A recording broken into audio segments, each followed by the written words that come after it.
సిద్దిపేట జిల్లా గజ్వేల్ ప్రజ్ఞాపూర్ మున్సిపల్ 3వ వార్డు అయ్యప్పనగర్ కాలనీవాసులు మున్సిపల్ కమిషనర్ గణేష్ రెడ్డికి వినతి పత్రం అందజేశారు.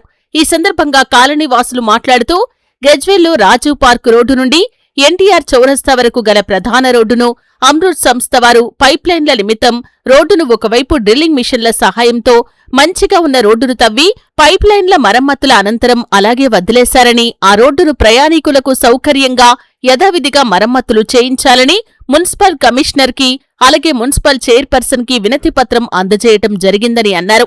ఈ కార్యక్రమంలో కాలనీ అసోసియేషన్ ఉపాధ్యక్షులు బండ్ల స్వామి, ప్రధాన కార్యదర్శి మోత వీరారెడ్డి, కోశాధికారి అలివేలు నారాయణరెడ్డి, కాలనీ వాసులు తదితరులు పాల్గొన్నారు.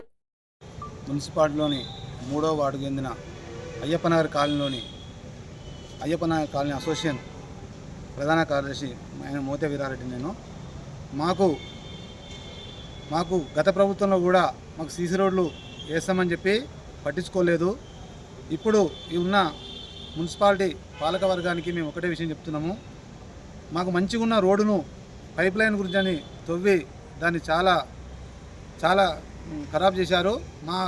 ఆ కాలనీకి సంబంధించిన వ్యక్తులు పోవడానికి రావడం చాలా ఇబ్బంది పడుతున్నారు. చాలా ప్రమాదాలు అవుతున్నాయి. దయచేసి తొందరగా ఈ పాలకవర్గమైన మా 3వ వార్డు కౌన్సిలర్ కానీ వేరే ఎవరైనా సరే, మేము ఒక కమిషనర్ గారికి మేము ఒక లెటర్ ఇచ్చాము. ఇప్పుడే చైర్మన్ గారికి కూడా ఒక లెటర్ ఇచ్చాము.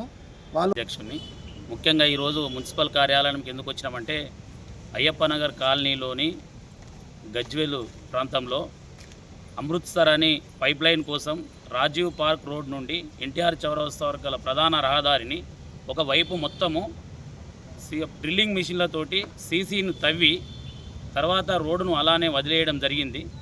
ఆ విషయాన్ని అక్కడ ఉన్న స్థానిక కౌన్సిలర్కు, అక్కడ మరమ్మతులు చేసే కాంట్రాక్టర్లతో మాట్లాడితే వాళ్ళు తూతూ మంత్రంగా ఎర్రమట్టిని తీసుకొచ్చి పోయడం జరిగింది. ఇటీవల కురిసిన వర్షాలతోటి అక్కడ రాకపోకలు చేసే కాలనీవాసులకు, అక్కడ ఉన్న రాజిరెడ్డిపల్లె గ్రామస్తులకు, ఆ పార్కుకు వెళ్ళే ప్రజలకు కూడా తీవ్ర ఇబ్బందులు ఏర్పడుతున్నాయి. ఆల్రెడీ స్కిడ్ అయి కూడా పడి ప్రమాదాలు జరుగుతూ ఉన్నాయి. ఇట్టి రోడ్డు విషయము గత 3 సంవత్సరాల నుంచి కూడా మున్సిపల్లో ఉన్న అధికారులకు సీసీ రోడ్డు కావాలని చెప్పినాం. దాంతోపాటు ఆ అయ్యప్పనగర్ కాలనీలోని ప్రధాన వీధులు, మిగతా గల్లీలు కూడా మొత్తం బురదమయంగా అయిపోయి గుంతలుగా అయ్యి అక్కడ ఉన్న ప్రజలకు చాలా ఇబ్బందులు